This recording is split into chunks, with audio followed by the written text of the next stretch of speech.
Bonjour et bienvenue à notre méditation. Aujourd'hui, c'est le 18 janvier. Je voudrais méditer avec vous dans 2 Corinthiens, chapitre 5 et verset 21. En effet, c'est lui qui n'a pas connu le péché, il a fait devenir péché pour nous, afin qu'en lui, nous devenions justice de Dieu. C'est comme ça que le chapitre 5 va enfin finir, n'est-ce pas? Et quelle façon incroyable, en fait c'est pas la fin parce que nous allons continuer dans le chapitre 6, mais quelle façon incroyable en fait de finir cette partie de la deuxième épître de Paul aux Corinthiens. Jésus est devenu péché alors qu'il n'a pas connu le péché pour que nous puissions devenir la justice de Dieu. Dans Jean chapitre 8 verset 46, Jésus va dire ceci: qui de vous me convaincra de péché? Si je dis la vérité, pourquoi ne me croyez-vous pas? Donc, en fait, Jésus n'a pas de péché, mais il va le devenir. Cela ne veut pas dire qu'il devient péché lui-même. Ça veut dire qu'il va prendre sur lui notre péché. Et c'est écrit dans 2 Corinthiens que c'est Dieu lui-même qui va faire cela. C'est le sacrifice ultime. Si vous lisez l'Ancien Testament, vous allez voir que de Genèse jusqu'à la fin de la Bible, de l'Ancien Testament, vous allez voir les myriades de sacrifices. Dieu est le premier à offrir un sacrifice dans la Bible. Vous pouvez trouver ça dans le livre de la Genèse. Et vous pouvez peut-être mettre dans le commentaire où est-ce que Dieu a fait un sacrifice dans la Genèse.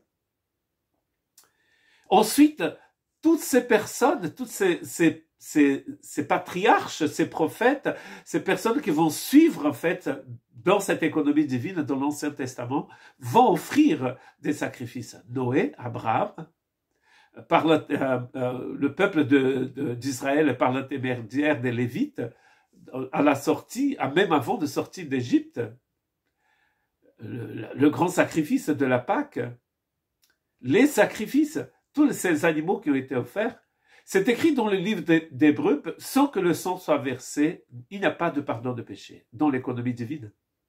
Et donc cela veut dire que tout le mal du monde est tombé sur le Christ le jour où il est mort.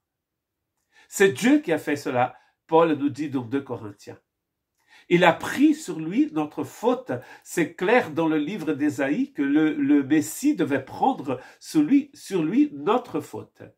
Et cela va être expliqué, bien sûr, par Paul dans le Nouveau Testament.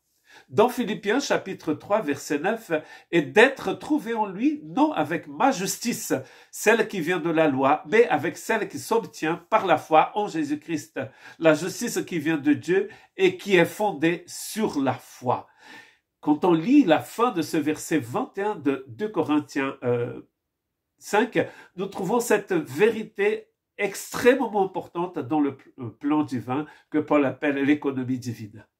En Christ, nous allons devenir justice de Dieu. En Christ, nous devenons justice de Dieu. Cette façon éternelle, parfaite, bonne que Dieu a d'être, de fonctionner, de penser, de voir, maintenant est disponible à nous tous. Et cela est appelé la justice de Dieu. C'est comme ça que Dieu fonctionne. Nous fonctionnons d'une autre manière, mais il veut que nous puissions fonctionner comme lui. Donc, il a pris ce qui n'allait pas en nous, il a mis sur le Christ. Le Christ est mort, il est ressuscité et il nous offre maintenant sa justice. The righteousness de Dieu, cette façon correcte d'exister, d'être, que nous avons maintenant, et que Dieu puisse nous aider à grandir dans cette façon nouvelle, où on va exclure le péché, où on va exclure cette façon de ce faux pas, cette histoire de rater la cible. Nous n'avons plus besoin de rater la cible. Nous n'avons plus besoin d'être en transgression et de faire de faux pas. Parce que Dieu nous a donné sa justice en Christ Jésus, c'est-à-dire la forme correcte de marcher. Et vous n'allez plus jamais rater la cible si vous restez en Christ. Que Dieu vous bénisse.